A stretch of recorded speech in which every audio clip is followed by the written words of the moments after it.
The camera pans over the rolling hills of Windsor, the sun glinting off the ancient stone walls, and then zooms in on a private corner of royal life, the kind rarely seen. A single question hangs in the air, whispered by millions of eyes glued to screens across the world. What did Prince William really think when asked about Prince Harry and Meghan Markle? The answer, delivered with icy precision, was deceptively simple. Family is family, until they start selling it. The words were sharp, cutting, and yet so eloquently measured. For a moment, it seemed as though time had stopped. Social media erupted. Headlines blazed. Analysts and gossip columnists scrambled to dissect every syllable. What was meant as a casual comment on a lighthearted travel show suddenly became a declaration, a verdict, a cold calculation that would send shockwaves through the British monarchy and the homes of millions who had long followed every twist and turn of the royal saga. Before we continue, please hit the like button, subscribe to the channel, and turn on the notification bell for updates. If you're watching this right now, you might be asking yourself the same question millions did. Was this merely a clever turn of phrase, or a targeted, deliberate attack on Harry and Meghan's choices, their memoir, and their Netflix documentary? Was William hinting at something deeper, something personal, that the world could only guess at?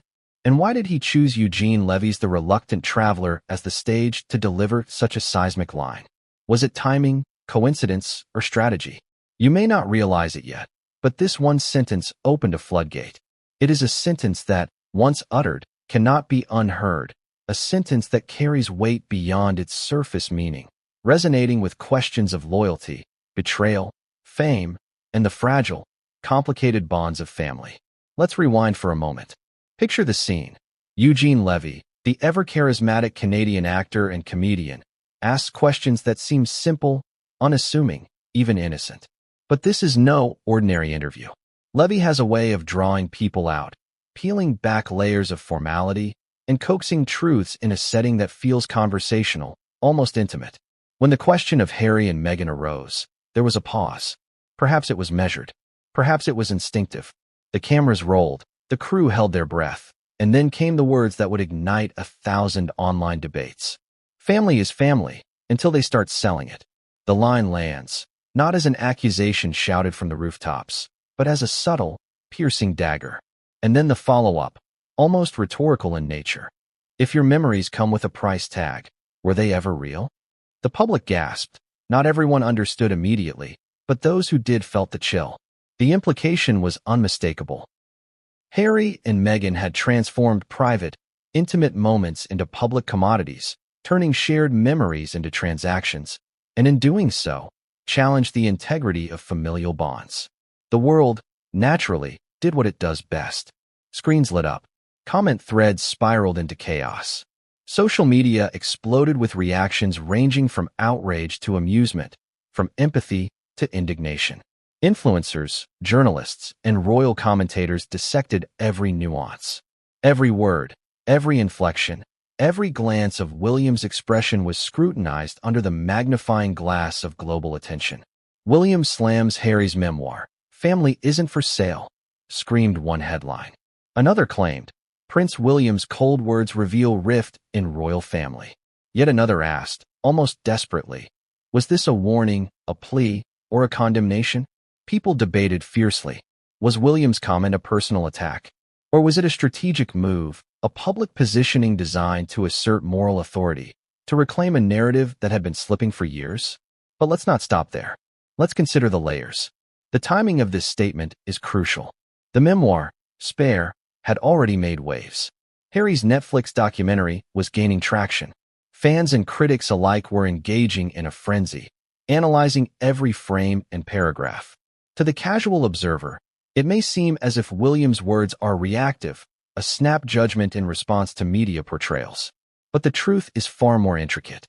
The monarchy operates within a web of unspoken rules, delicate protocols, and centuries-old traditions. Every public utterance carries a weight that goes beyond immediate reactions. It is a calculated move in an ongoing chess game of public perception, familial dynamics, and legacy. William, fully aware of the stakes, chose his words not carelessly, but with surgical precision. He had to balance personal feeling with institutional responsibility. The cleverness lies not only in what he said, but in what he left unsaid. The pauses, the subtle inflection, the quiet conviction that suggested he could have said more, and perhaps in private, he has. Consider for a moment the human element. Beneath the palace walls, behind the gilded gates and immaculate lawns, lies a family entangled in love, duty, disappointment, and heartbreak. William and Harry, brothers by blood, share histories and memories that the public will never fully grasp. Childhood games, private jokes, shared sorrows, unspoken rivalries. All of it forms the invisible glue of brotherhood. And yet, the fracture was visible. The memoir, the documentary, the relentless media coverage, all of it laid bare the chasm that had opened. William's statement is not merely a critique of monetization. It is a reflection of personal betrayal, a way of articulating pain without descending into public melodrama. In one measured sentence, he encapsulates decades of emotion, disappointment, and longing for accountability. And here's where it becomes even more fascinating. The audience reaction reveals as much about the viewers as it does about the royals. Some praised William, lauding his defense of familial integrity. Others sided with Harry and Meghan, framing the line as evidence of an entrenched, unsympathetic monarchy struggling to adapt. The polarization is stark, a mirror reflecting society's own debates about loyalty, transparency, and the intersection of personal and public life. As we explore this story, you'll see how one comment, delivered in the casual context of a travel show, ripples across continents, shaping narratives, sparking debates, and redefining what it means to be royal in the 21st century. The intrigue deepens when we consider Eugene Levy's role. Levy is no ordinary interviewer. He has a gift for eliciting candid responses, for bridging humor and sincerity in a way that disarms even the most guarded individuals. That William chose this platform, whether by chance or design, adds a layer of strategy to the revelation. It was public, yet intimate, informal, yet impactful. And in that moment, the world was offered a glimpse behind the curtain, a rare window into a conversation that feels both personal and emblematic of larger truths. How many public figures can navigate such a minefield with poise, wit, and precision? William did. And in doing so, he ensured that the statement would echo far beyond the studio walls, reverberating through media outlets, dinner table discussions, and online debates for weeks to come. Now, ask yourself, what would you do if your private family moments were dissected, packaged, and sold to the world? How would you respond if a sibling, once inseparable, chose to broadcast intimate memories for public consumption? These questions are not merely rhetorical. They strike at the heart of William's words, providing context for the intensity of his reaction. It's easy to see this as a headline, a quote, a viral snippet, but it is also a human story, layered with emotion, history, and consequence. As we move deeper into this video, you will begin to understand not just the statement, but the intricate tapestry of relationships, motivations, and decisions that underpin it. You'll see how the public narrative intertwines with private realities, and how every choice, every word, every glance carries weight beyond what most could imagine. And yet, there is more lurking beneath the surface. The line, while powerful, is only the opening act. There are hidden dynamics, unspoken tensions, and moments of vulnerability that the public has yet to fully grasp. There are reactions behind palace doors, strategic communications, and private discussions that never make headlines, but shape the course of this family's story. What William said on Levy's show is the tip of an iceberg, and the world is only beginning to see how deep it goes. The ramifications touch not just the immediate family, but the institution itself, and the global audience invested in its unfolding drama. By now, you're likely on the edge of your seat, wondering what came next. What did Harry and Meghan think? How did the palace react behind closed doors? Were there strategic countermoves, quiet statements, or subtle gestures that spoke volumes? All of these questions, and more, will be explored in the chapters ahead. But here's the tantalizing part. What William revealed is just the beginning. One sentence, one line, one observation, seemingly casual, yet loaded with meaning, sets the stage for a drama that is unfolding in real time. And the deeper we dig, the more astonishing the revelations become. So stay with me, Because what comes next will change everything you think you know about this family. You'll see how a single moment on a seemingly light-hearted travel show spirals into one of the most intense, talked-about confrontations in recent royal history. And by the end of this video, you may find yourself questioning not just the actions of Harry and Meghan or the words of William, but the very nature of family, loyalty, and truth in the public eye. But what came next, behind the cameras, beyond the headlines, would change everything, and no one saw it coming. What would you do if one casual question spiraled into a global frenzy? Imagine sitting down for a seemingly light-hearted chat, a relaxed interview on a travel show, only to realize that your words would dominate headlines and trending feeds for days.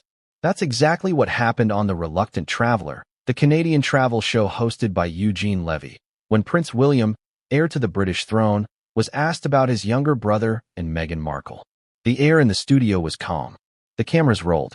Levy, known for his easy charm and subtle humor, asked a question that seemed innocuous, almost conversational.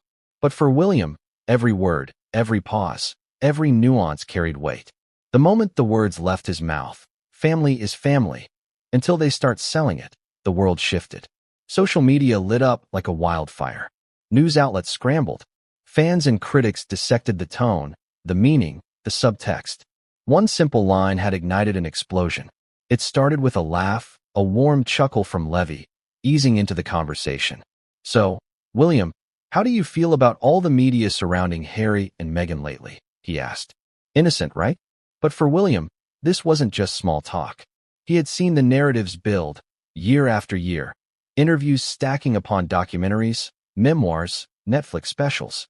Each release carried its own interpretation of events, each frame and word dissected by the public and press alike.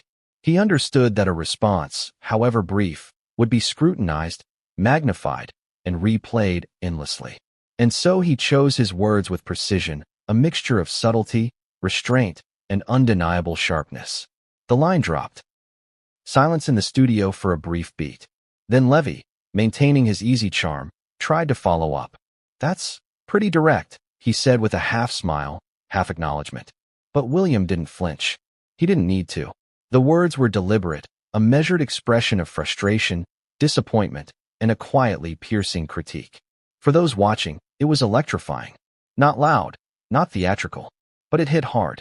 That one sentence distilled decades of familial tension, public scrutiny, and the private pain of a brother whose childhood memories were now being transformed into public content. The reaction was instantaneous.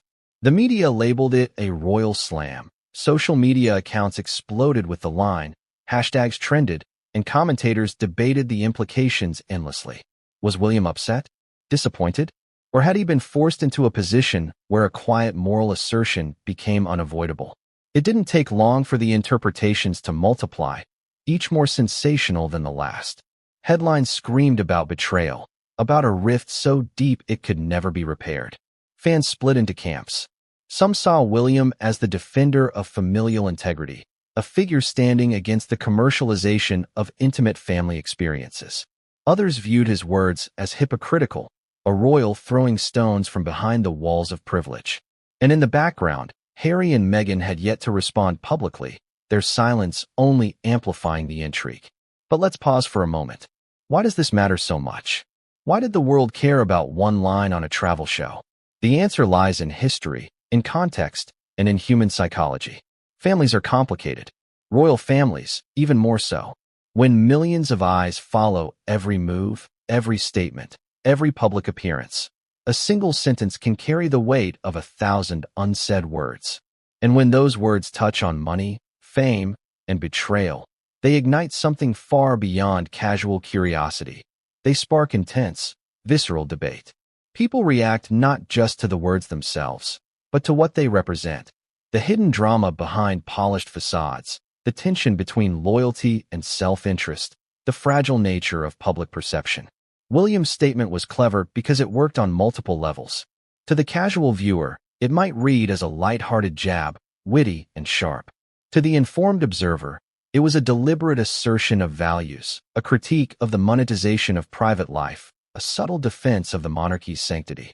And to those who knew the inner workings of the family, It carried layers of emotion, frustration, disappointment, even a hint of sorrow. Every pause, every inflection, every glance became a message, a signal to those paying close attention that William had been pushed into a corner, and he was asserting a line that could not be crossed. The power of media amplification cannot be understated. Within minutes, clips of the interview circulated across YouTube, Twitter, TikTok, and Instagram. Analysts, comedians, royal experts, and everyday viewers dissected the tone, replayed it frame by frame, and debated its implications endlessly. Some praised the subtlety, the wit, the moral clarity. Others accused him of coldness, of missing an opportunity to reconcile, of perpetuating the public spectacle at the expense of private healing. The polarization was intense. And that is exactly the point. In a world obsessed with viral content, every statement is a chess move. William knew this. He navigated it masterfully. Meanwhile, behind the headlines, the palace watched with cautious interest. Strategic communications teams assessed the fallout. Advisors analyzed the implications, and family members wondered how much of the private world would now become public debate. One sentence, spoken casually on a travel show, had rippled outward in ways that affected not just the public narrative, but internal family dynamics as well. And in the midst of all this, Harry and Meghan remained quiet, at least publicly. Their silence was a story in itself, leaving viewers and critics alike to fill in the gaps with speculation, rumor, and conjecture. And then there was the human element, the emotions underpinning these words. Imagine growing up side by side with a sibling, sharing childhood secrets, games, and milestones, only to see those moments reframed in the public eye for millions to consume. For William, these words weren't just commentary. They were an expression of deep personal sentiment. The subtle critique, wrapped in wit and restraint, was a way to articulate feelings that could not otherwise be publicly expressed without breaking royal protocol or plunging into scandal. It was a careful, deliberate, and impactful choice, a masterclass in navigating emotion and duty simultaneously. But what truly makes this interview remarkable is the context of the platform itself. Eugene Levy, with his charm, his humor, and his ability to disarm, provided a unique space for this revelation. It was informal, yet impactful, public, yet intimate, casual, yet calculated. William's words, delivered in this context, were amplified precisely because the setting was unexpected. The contrast between a light-hearted travel show and the intensity of his message created a tension that the audience couldn't ignore. It wasn't a staged press conference. It wasn't a formal statement from the palace. It was a conversation, human in its cadence, yet monumental in its impact. By now, viewers are asking, was this a one-time jab or a calculated move in a larger strategy? Was it a reflection of private discussions, long-standing frustrations, or a response to the relentless public scrutiny of Harry and Meghan? Every interpretation has merit, and every layer adds to the complexity of this story. The power of one simple question, asked in a casual interview, illustrates the delicate balancing act that defines life in the royal family. A world where every word can echo for decades, and every public appearance is a performance of duty, emotion, and legacy. As the media frenzy grew, so did the stakes. Social media campaigns erupted, fan forums exploded, and news cycles churned relentlessly. The narrative shifted constantly, with commentators highlighting one angle in the morning and a completely new interpretation by evening. Memes were created, videos edited, and debates raged online. The world was captivated, analyzing not just what was said, but what was left unsaid, what expressions revealed, and how this would affect the ongoing saga of the royal family. And behind the scenes, the palace, ever aware of public perception, monitored the situation with a combination of concern, strategy, and anticipation. At this moment, one question hung over it all. What would Harry and Meghan do next? Would they respond publicly?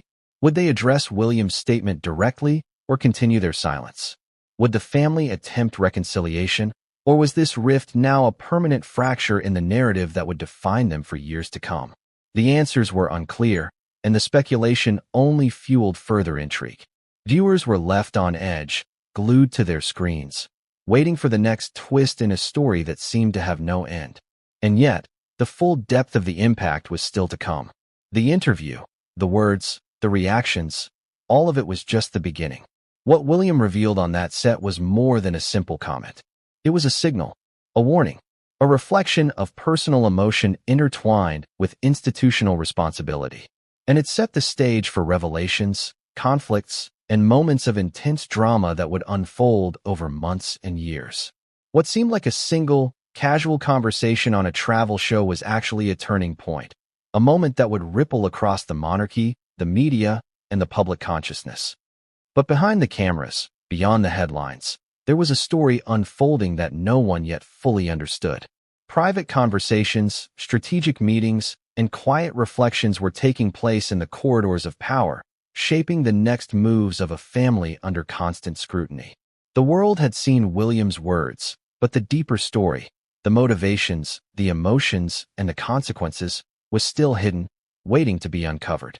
And what came next, the private reactions, the media fallout, and the surprising twists that followed, would change everything in ways no one anticipated. What does it really mean when someone says, "Family isn't for sale"? On the surface, it sounds like a clever quip, a line designed to make headlines and sound witty. But in the context of Prince William's interview with Eugene Levy, those words cut far deeper than anyone expected. They weren't merely a response to media frenzy or a passing comment on Harry's memoir and Netflix documentary. They were a statement of principle, a moral line drawn in the sand, and a reflection of decades of private frustration boiling quietly beneath the polished public persona of the heir to the throne. Think about it for a moment. The phrase isn't just clever wordplay. It's a critique of choices, priorities, and the commodification of personal history. When Williams said, "Family is family," until they start selling it, followed by, "If your memories come with a price tag, were they ever real?" He was not talking about gossip, tabloid rumors, or public perception alone. He was speaking to something far more personal. The emotional currency of shared experiences, the intimacy of childhood memories, the invisible bonds that tie siblings together, and how those bonds can be tested, strained, and even weaponized when private stories are monetized.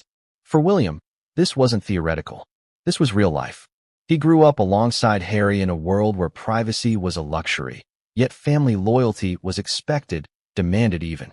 Every birthday, every holiday, every small, seemingly mundane event was already part of a global spectacle, with photographers, courtiers, and a relentless press corps capturing moments for public consumption. And yet, there was a tacit understanding among the family. Certain things were not to be broadcast, certain experiences were sacred, and certain memories were shared only within the family. Those rules, unwritten and unspoken, formed the foundation of trust. And William's statement was, at its core, a lamentation that some of that trust had been violated. The choice of words is important. Family isn't for sale. It implies that there is a transactional element to the actions William is criticizing.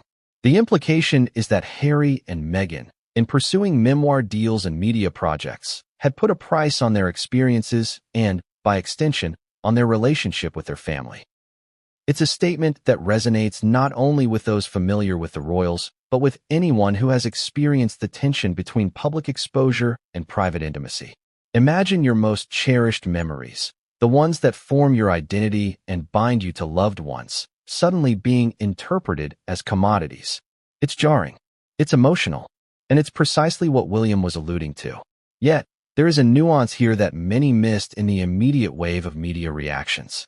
William's critique is not simply about money. It's about agency, about respect, about the implicit contract of family.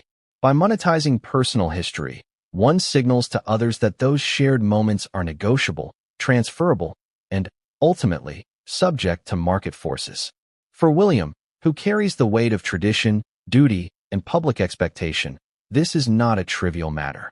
It is a fundamental challenge to values that underpin not just family relationships, but the institution he represents. And then there's the timing.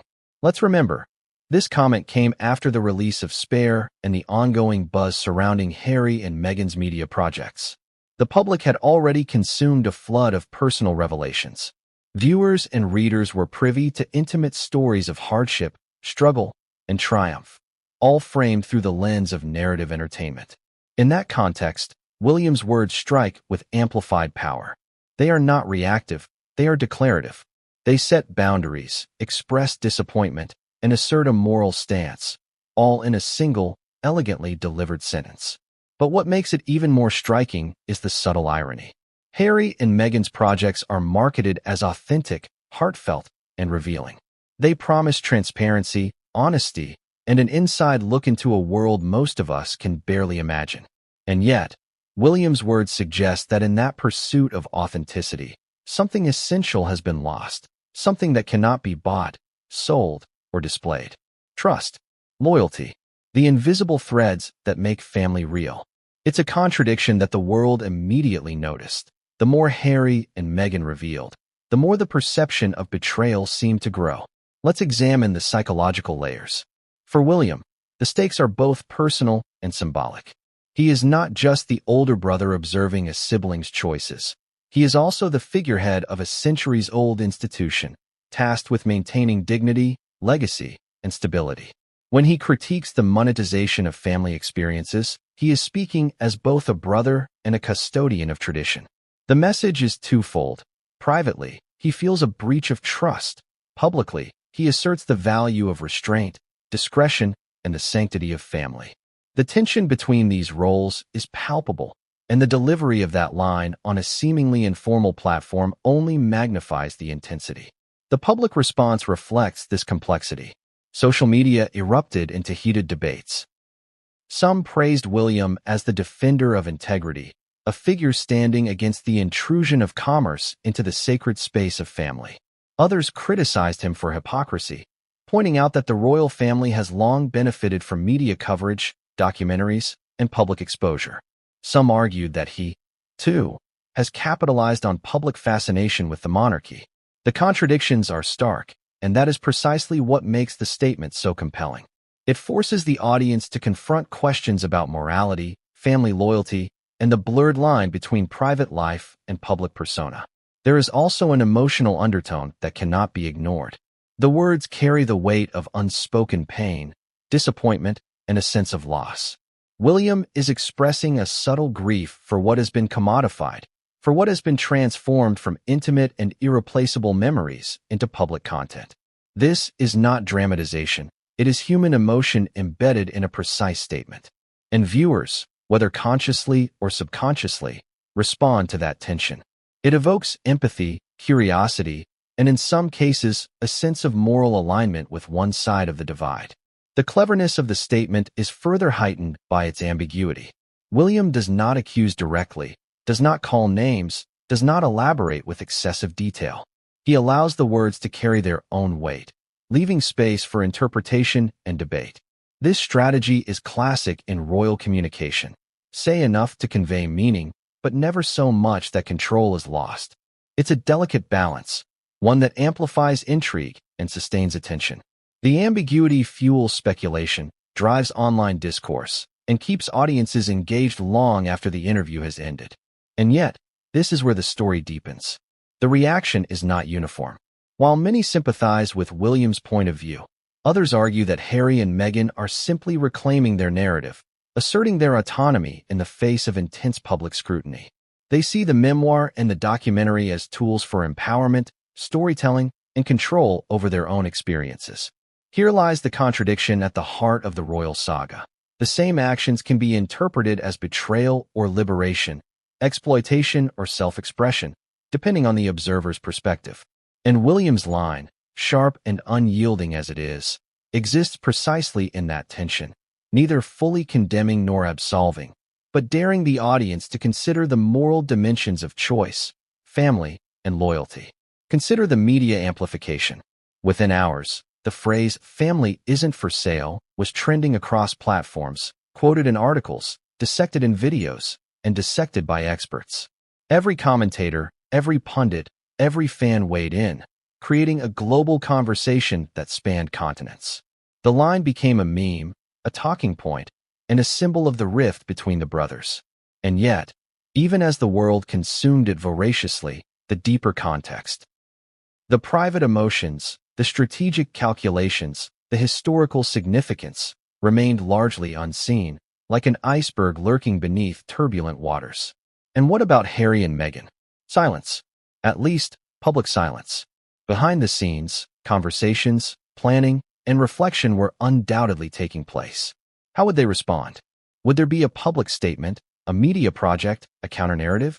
Or would the silence itself speak volumes? This tension, the anticipation of a reaction that may never come, drives the drama further. It makes the audience lean in, speculate, and engage, exactly as a high-stakes exposé should. William's statement is also a warning. It is a signal that there are boundaries that, when crossed, alter relationships irrevocably. It is both a moral critique and a personal expression of frustration. And as the public absorbs this, the question becomes, how will this moment shape the future interactions between the brothers? Between the wider royal family and the media? Between private experience and public consumption? Every layer of this question is fraught with intrigue, contradiction, and emotional tension. The brilliance of the line lies in its simplicity. In 2 sentences, William conveys disappointment, moral reasoning, personal grief, and institutional responsibility. He captures decades of private and public tension. He challenges the audience to consider what is sacred, what is transactional, and where the line between the two should be drawn. And, most importantly, he leaves the story unresolved, the tension palpable, the next move uncertain. But as the world continues to digest the statement, one fact becomes undeniable. Family dynamics are never as simple as headlines make them seem. Loyalty and love are tested, trust is fragile, and actions carry consequences far beyond the immediate moment. William's words exposed a fracture that many sensed but few could articulate, a fracture that touches on money, fame, privacy, and the very meaning of family. And while the public debate raged, a more private, more consequential story was unfolding behind palace walls, a story that the cameras and the news headlines could only hint at. The truth is, this line, this seemingly casual jab on a travel show, is far more than it appears. It's a reflection of history, a commentary on morality, a window into sibling relationships strained by circumstance and fame.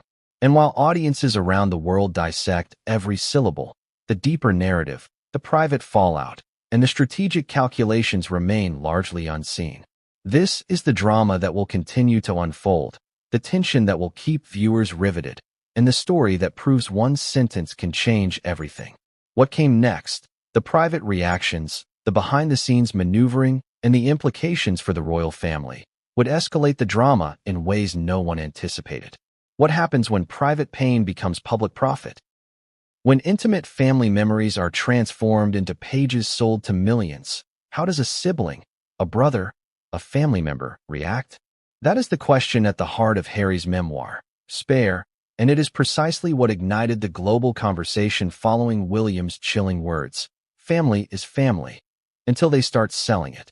For millions of readers, the memoir offered unprecedented access into Harry's world, childhood memories, family dynamics, struggles with grief, and the pressures of royal duty. It was marketed as candid, as authentic, as a rare glimpse behind the palace walls. But for William, and for those concerned with the sanctity of private family bonds, it was a complicated, almost incendiary act. The book opens with scenes of childhood, moments that are, on the surface, familiar to anyone who has followed the royal family. Birthdays, family holidays, playful skirmishes between siblings, and the invisible, heavy weight of expectation that defines life in the monarchy. But Harry does more than simply recount events. He frames them with narrative insight, emotion, and personal interpretation. Every anecdote carries layers, humor, pain, frustration, longing. To a casual reader, these stories evoke empathy and fascination. To William and others within the family, however, they reveal a stark question. Should these shared memories be public property, open to consumption and critique? Consider the economics of a memoir. Millions of dollars in advance payments, marketing campaigns, and book sales create a context in which personal history is translated into currency. It is not simply a story, it is a product. And when that product centers on family relationships, private grievances, and intimate details, it raises ethical, emotional, and personal stakes. William's line, "Family isn't for sale," suddenly makes perfect sense. The memoir, while celebrated by some, becomes emblematic of what he sees as a commodification of bonds that are meant to be sacred. But the story is more complicated than a simple moral dichotomy. Harry's decision to publish is influenced by multiple pressures: public curiosity, a desire to assert agency over his own narrative, and the enduring weight of media scrutiny. For years, every private action, every personal moment, had been filtered through the press, analyzed, and critiqued. The memoir, in part, is an attempt to reclaim that narrative, to offer perspective, and to articulate truths that had long been suppressed or distorted. From Harry's vantage point, the book is not an attack. It is a lifeline, a means of self-expression, and a tool for healing. Yet even as Harry asserts control over his story, the tension with William remains. Brothers, raised together in shared circumstances, suddenly find themselves on opposite sides of a narrative battlefield. William perceives a breach of trust. Harry perceives a necessary assertion of self. And the world watches, interpreting each word, each chapter, each revelation as evidence of loyalty or betrayal. The contradiction is stark and unavoidable. The same action, publishing a memoir, can be seen as both empowerment and exploitation, catharsis and betrayal, honesty and disloyalty. The content of Spare itself adds fuel to the fire. Harry shares personal reflections on grief following their mother's death, on struggles with mental health, and on the pressures of royal expectations. He recounts tensions with media outlets, the impact of relentless scrutiny, and moments of familial discord that were previously hidden. To a global audience, these disclosures are riveting, illuminating the human side of the monarchy. To William, however, these same disclosures are deeply personal, exposing moments he may have preferred remain private. Every anecdote, every reflection, becomes a balancing act between public interest and family trust. And then there is Meghan. Though the memoir focuses on Harry's experiences, Meghan's presence looms throughout the narrative.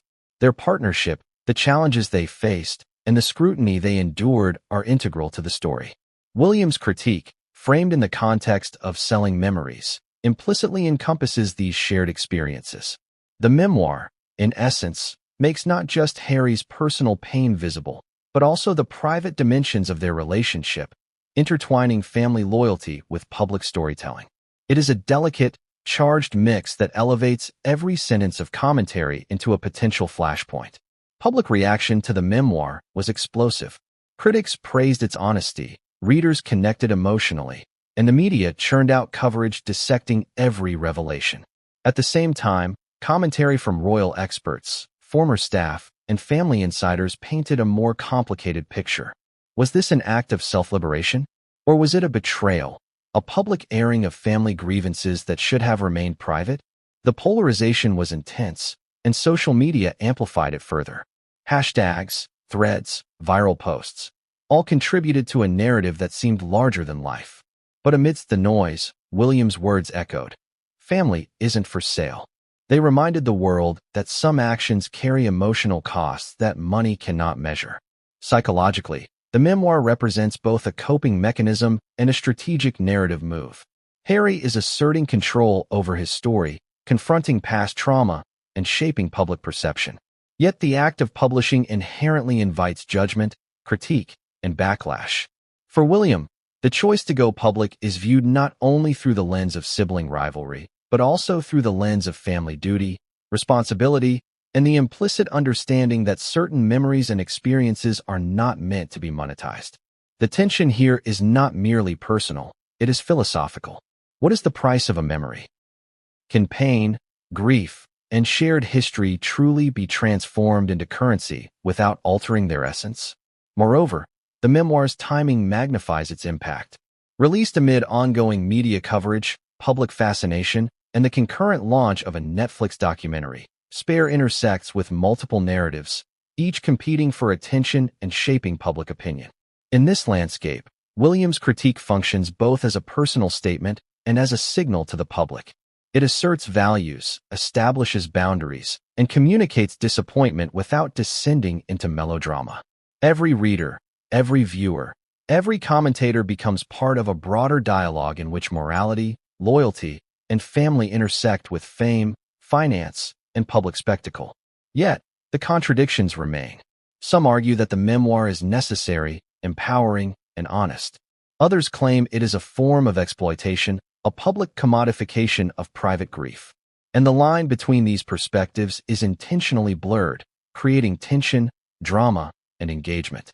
It is precisely this ambiguity that keeps the audience riveted, that drives discussion, and that elevates the story from a simple family disagreement into a global narrative of intrigue, emotion, and consequence. Consider this: every anecdote in the memoir, every reflection on childhood, every intimate moment shared, carries dual meaning. For the public, it is compelling storytelling. For the family, it is a breach of trust, a negotiation of emotional currency, and a test of loyalty. This duality underscores William's pointed critique. His statement is not merely reactionary. It is a moral lens through which the actions of Harry and Meghan are interpreted, scrutinized, and judged. It serves as both caution and commentary, reflecting personal sentiment and institutional expectation simultaneously. The memoir also sparked conversations about the broader ethical dimensions of public storytelling. When personal trauma becomes content, when memories are packaged and sold, what is lost in translation? How does commercialization affect authenticity, trust, and the bonds of family? William's critique, succinct and pointed, encapsulates these questions without needing to spell them out. And as the audience debates, reflects, and reacts, the tension grows. Every reader of the memoir becomes an active participant in this drama, compelled to weigh loyalty against transparency, love against commerce, and intimacy against publicity. And the story is far from over. The memoir's release set in motion a cascade of reactions: media analysis, social media debate, private discussions, and strategic communications behind palace walls.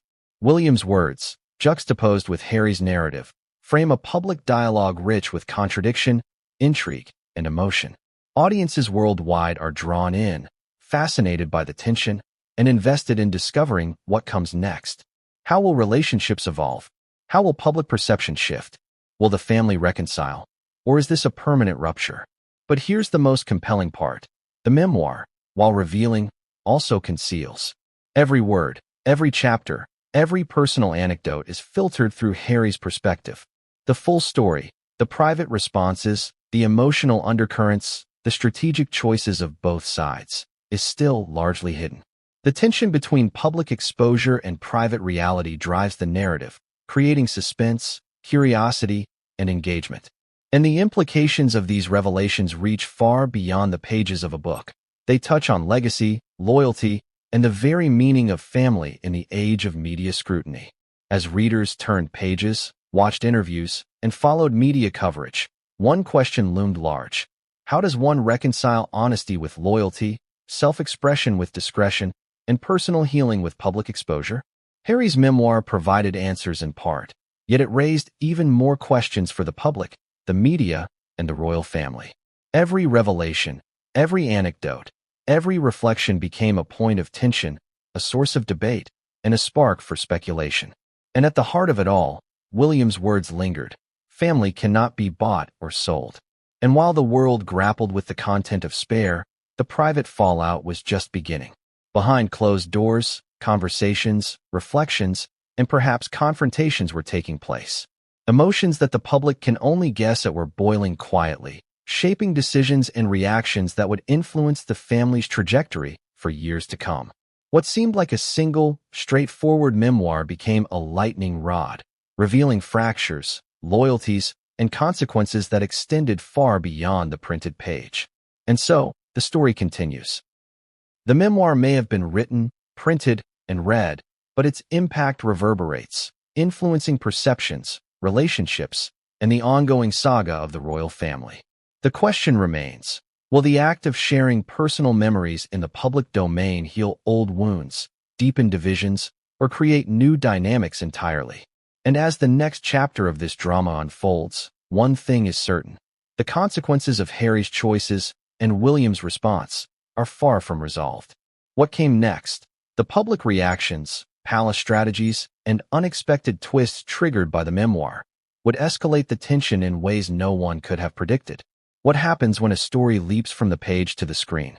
When a personal memoir becomes a visual spectacle, reaching millions of viewers simultaneously across the globe, the stakes escalate exponentially. That is precisely what happened with Spare, the Netflix documentary chronicling Prince Harry's life, a companion to his memoir, but with a visual intensity that made every revelation unavoidable. For William, for the royal family, and for millions of viewers, the documentary was more than entertainment. It was a revelation, a spectacle, and, for some, a provocation. The documentary opens with cinematic grandeur, sweeping shots of royal estates, intimate family moments captured through archives, and narration that immerses viewers in the psychological and emotional landscape of Harry's life. Every detail, from childhood recollections to adolescent struggles, is rendered with a cinematic intimacy that leaves no room for casual detachment. For audiences, this was a window into a world they had only glimpsed through tabloids, interviews, and public appearances. But for William and the family, it was a spotlight cast on private history, exposing vulnerabilities, choices, and conflicts that were once shielded from the public eye. Netflix, as a platform, ensures global reach. Within hours of release, Spare became trending, sparking social media debates, articles, and live commentary across continents. Fans dissected every frame, every expression, every inflection of dialogue. Critics debated narrative choices, storytelling techniques, and historical accuracy. And the world watched as Harry's life unfolded in vivid detail. The pressures of growing up as the younger son of a future king, the intense scrutiny of the media, the grief following his mother's death, and the ongoing challenges of finding personal identity within the rigid structures of monarchy. William's statement, "Family isn't for sale," resonated with renewed intensity in this context. Unlike a printed memoir, the documentary offers a visual, emotional, and immersive experience. Viewers witness raw emotion, moments of grief, frustration, vulnerability, and triumph. The impact is immediate and visceral. For William, seeing these experiences transformed into public spectacle reinforces the sentiment behind his words. The family's private world, once guarded, has become content, commodity, and commentary. And while the documentary presents Harry's perspective, the visual medium leaves little to imagination, making the critique even more potent.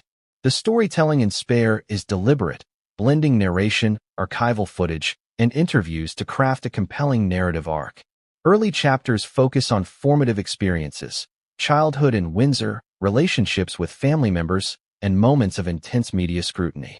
Viewers witness not just events, but emotional responses, the confusion of youth, the fear of judgment, and the search for identity amidst public expectation. It is a masterclass in immersive storytelling, designed to evoke empathy and understanding. Yet, within the family, the response is mixed: admiration for the narrative craft, but discomfort with the exposure of intimate experiences that were once private. The documentary also emphasizes the pressures of public life. The relentless media attention, the intrusion into personal spaces, and the constant scrutiny create a backdrop of tension that frames every decision Harry makes. Audiences gain insight into his struggles with mental health, relationships, and family dynamics. For the public, this humanizes a figure who has often been mythologized, making him relatable, empathetic, and compelling. For William and other family members, it highlights a tension between personal revelation and public perception, a tension that underscores the delicate balance between honesty and discretion in royal life. One of the most striking elements of the documentary is its focus on relationship dynamics. Harry's bond with Meghan, the challenges they face together, and their responses to scrutiny are central to the narrative. The documentary positions their partnership as both personal sanctuary and strategic alliance, navigating public attention while asserting autonomy over their lives. For audiences, this creates drama, intrigue, and emotional resonance. For William, however, it underscores the themes expressed in his interview.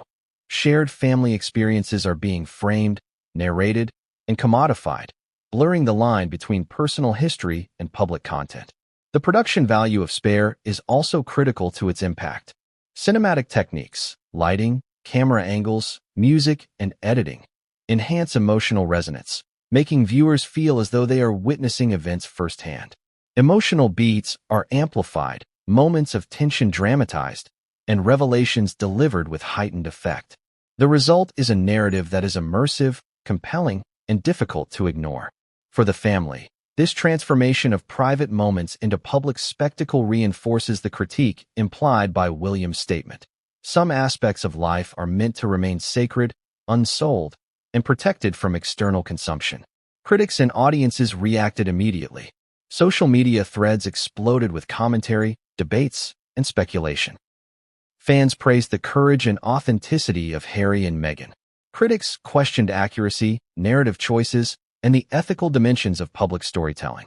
News outlets dissected moments frame by frame, highlighting expressions, inflections, and body language for signs of emotion, intention, and meaning.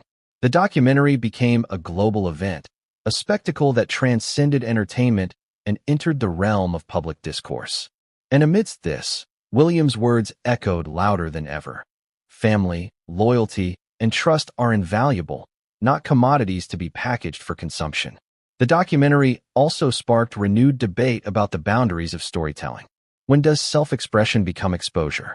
When does honesty become commodification? And how does public interest intersect with private trust? Spare challenges viewers to confront these questions, while simultaneously placing William's critique in sharp relief. It is a story of perspective, interpretation, and values. The emotional impact is undeniable, yet the ethical implications are complex, forcing both audiences and family members to grapple with contradictions. Empathy versus critique, exposure versus discretion, autonomy versus loyalty. Moreover, the visual format creates a sense of immediacy that written memoirs cannot replicate. Expressions, tone, and gesture communicate subtleties that words on a page may obscure. Audiences see frustration in a glance, sorrow in a silence, tension in a pause. The documentary transforms narrative into lived experience, creating empathy and engagement, while simultaneously heightening scrutiny. For William, this means that private emotions, once shielded, are now public property, visible to millions, dissected in real time, and interpreted in myriad ways. The implications are profound, both for family relationships and for public perception. The public's reaction reflects this complexity. Audiences polarized. Some viewed the documentary as a brave act of storytelling, a reclamation of narrative, and a cathartic expression of personal truth. Others saw it as a calculated exposure, a monetization of personal history that betrayed trust. Online communities debated endlessly, creating a feedback loop of analysis, speculation, and moral judgment. Every viewer became part of the narrative, actively interpreting, critiquing, and reacting. The documentary thus becomes not just content, but a cultural event, shaping perceptions, opinions, and emotional responses worldwide. William's response, measured but firm, remains central to the story.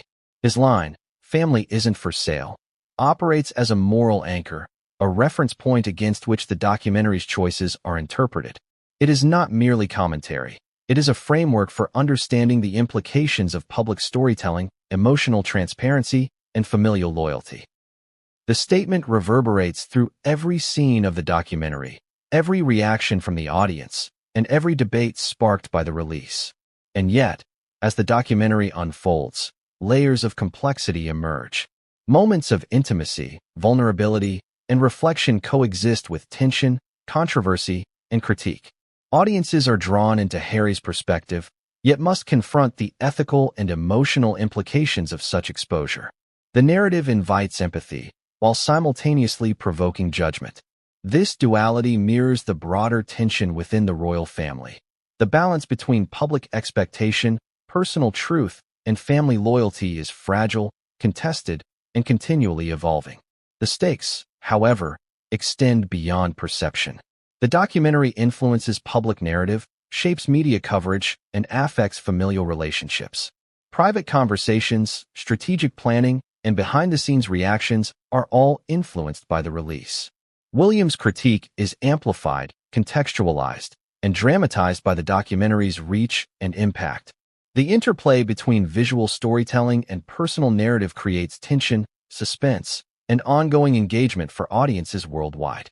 But the most remarkable aspect of the documentary is its ability to evoke both empathy and controversy simultaneously. Viewers experience Harry's pain, struggles, and triumphs, yet are also compelled to question the ethics, implications, and motivations behind public disclosure. The tension is not resolved, it is heightened. William's critique, media commentary, and public speculation converge, creating a complex, multi-layered narrative that continues to unfold in real time. And while audiences debate, the private world behind palace walls reacts. Conversations, reflections, and strategic considerations are undoubtedly underway. How does one balance transparency with discretion, narrative control with loyalty, personal healing with public scrutiny? These questions frame the ongoing drama, setting the stage for future developments, conflicts, and revelations. The documentary, while revealing, leaves as much hidden as it exposes, maintaining suspense, curiosity, and engagement. As the world digests the documentary, one thing is clear: Spare is more than a film. It is a catalyst, a provocation, and a lens through which the complexities of family, loyalty, and public scrutiny are explored. William's line, delivered months earlier on a seemingly casual interview, gains renewed resonance. Family, trust, and private memory are invaluable, and the consequences of commodifying them are profound. And yet, the story does not end here. The documentary sparks further speculation, questions, and emotional responses. Reactions from palace insiders, the public, and Harry and Meghan themselves continue to unfold. The tension escalates, the stakes grow higher, and the next chapter in this unfolding drama promises surprises, revelations, and moments that will redefine relationships and public perception alike. What came next? The family's private response, strategic maneuvers, and the emotional fallout from the documentary would escalate the drama to levels no one could have anticipated. How does a centuries-old institution respond when private family conflicts are broadcast to the world?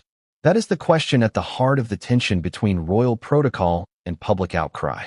For generations, the British monarchy has operated under a delicate code, rules that govern behavior, speech, and interactions both in public and in private.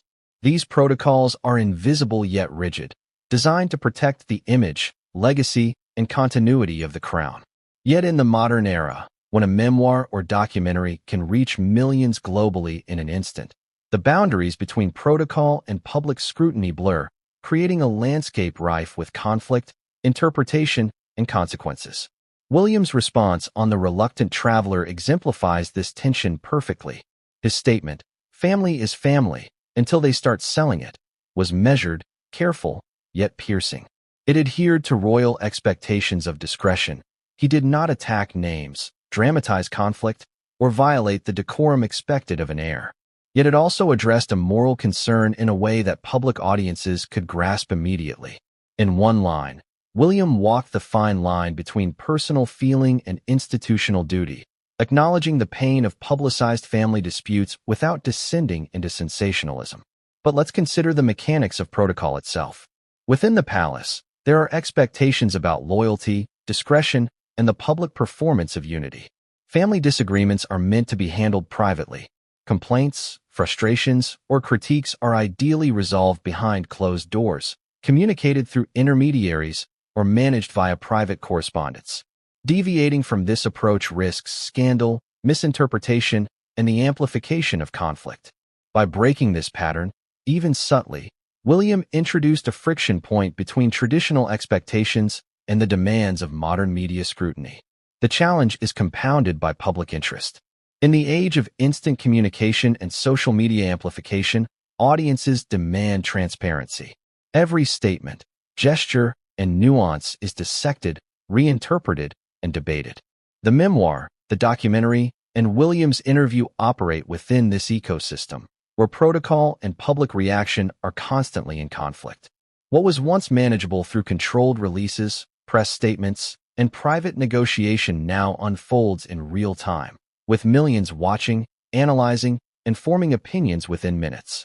The tension between secrecy and exposure, discretion and revelation, has never been more intense. Consider the emotional implications. William, bound by both familial loyalty and institutional responsibility, must navigate the competing pressures of private pain and public expectation. His criticism of Harry and Meghan's projects reflects not just personal disappointment, but also a duty to uphold the integrity of the monarchy. Family bonds are interwoven with legacy, and any perceived violation, such as monetizing personal experiences, carries both emotional and symbolic weight. The conflict is further complicated by public perception, which can amplify or distort intentions, transforming a measured comment into a flashpoint for debate and criticism. At the same time, Harry and Meghan's actions challenge protocol in new ways. By openly sharing private experiences in memoirs and documentaries, they redefine what it means to live publicly as part of a royal family. Transparency, storytelling, and personal agency are foreground, often at the expense of traditional discretion. Their choices spark discussions about autonomy, personal rights, and emotional authenticity. But in doing so, they also place the monarchy in a delicate position, forcing William and other family members to respond carefully, balancing adherence to tradition with the necessity of public engagement. The media plays a crucial role in this dynamic. Every release, every statement, every interview is amplified, repurposed, and interpreted through countless lenses. News outlets dissect implications, critics speculate motives, and social media users offer commentary, often amplifying conflicts for maximum engagement. The tension between royal protocol and public outcry is not merely a private struggle. It becomes a spectacle, a cultural event, and a test of both communication and strategy. William's line, brief yet pointed, exemplifies the challenge of responding to public scrutiny while adhering to institutional expectations. Psychologically, the situation places immense pressure on both sides. The expectation to maintain composure, unity, and decorum in public, while navigating private frustration and betrayal, is a delicate balancing act. William's measured words reflect not only personal sentiment, but also strategic calculation, expressing disapproval without inflaming conflict, asserting moral authority without violating royal discretion.